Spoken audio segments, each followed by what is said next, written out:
Hello everyone, Dr. Suneel Dhand, internal medicine physician. Welcome to another video. In this video, I want to focus on 4 big reasons why men are more predisposed to having heart attacks than women. And I want to focus in this video on the over 50 age group for men. Now, unfortunately, heart attacks are going up across the board in many different age groups, including in younger people.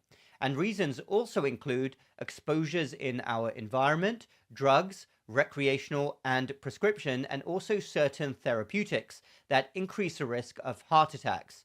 But I'm focusing in this video on over 50s, particularly modifiable risk factors. Obviously, family history is a big risk factor as well, but I'm focusing on men over the age of 50 and what they can do to try to lower the risk of having a heart attack in each of these categories.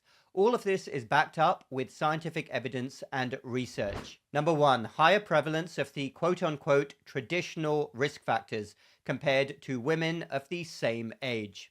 By traditional risk factors, I mean the ones which are well known, including smoking, high blood pressure, hypertension, and high cholesterol, hyperlipidemia, all more common in men over the age of 50 compared to women. And it would be nice if the medical establishment, just occasionally, focused on the upstream reasons for this and the root causes, including the terrible processed food environment. But I'll come to that more in a moment. But traditional risk factors for heart attacks are all more common in males over the age of 50 compared to females of the same age. So obviously, if you are a male and you have any of these traditional risk factors, it's important to try to work on naturally reversing any of these problems. In the case of smoking, the only solution is to quit smoking. But studies do back up how each of these traditional risk factors is more common in males of the same age compared to females. Number 2, hormonal differences. There are hormonal differences between males and females.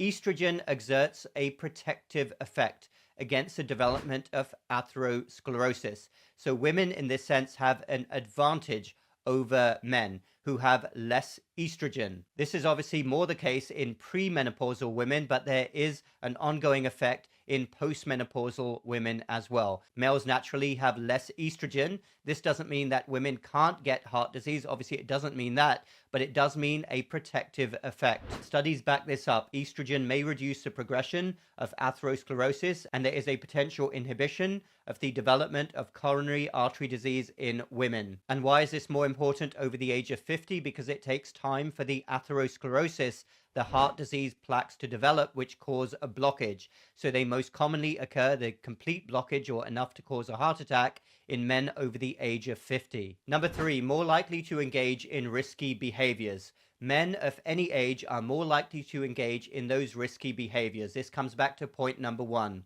Whether it's smoking, which we've already talked about, excessive alcohol consumption, but also eating terrible, unhealthy, ultra-processed, toxic junk foods. And studies back this up, that men have higher rates of these unhealthy lifestyle behaviors, most of them, compared to women. Obviously, women don't have 0 rates of these, but for men, it is more, contributing to the increased risk of cardiovascular disease. So what can you do if you are a man? Obviously, try your best to disengage from these unhealthy lifestyle behaviors, smoking, excessive alcohol consumption, and also staying away from that terrible, toxic, ultra-processed, pro-inflammatory junk food. Number 4, a delay in care. This is a really important one, and we don't talk about it anywhere nearly enough.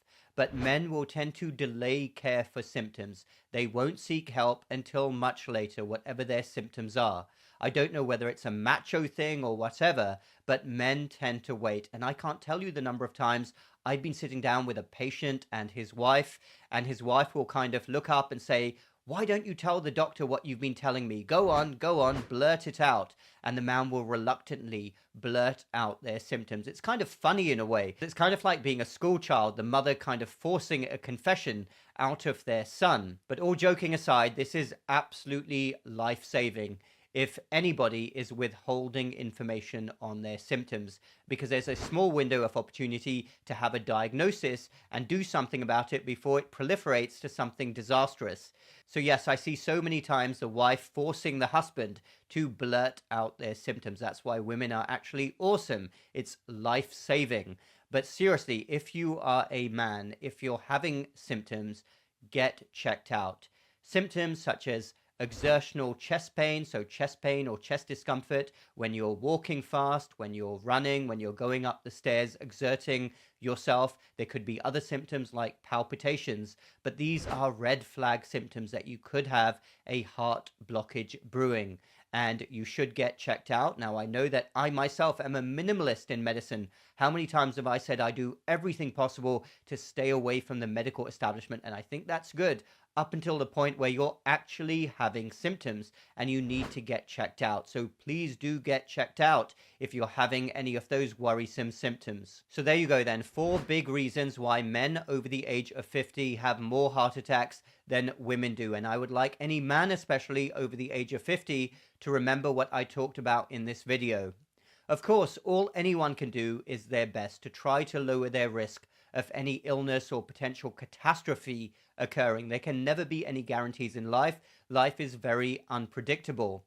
We all probably have a story, a family member or a friend who tragically suddenly had a heart attack. Anything we can do to try to lower our risk through behavioral changes, lifestyle changes, is really something that's worth doing. Thanks everyone for watching. Feel free to comment down below. Let me know your thoughts. Check out my health program and my free newsletters. Those links are down below. Hit the like button if you like this video and the bell button for more similar videos in the future. That really helps with the algorithm and getting these videos shared as widely as possible. We will speak again very soon.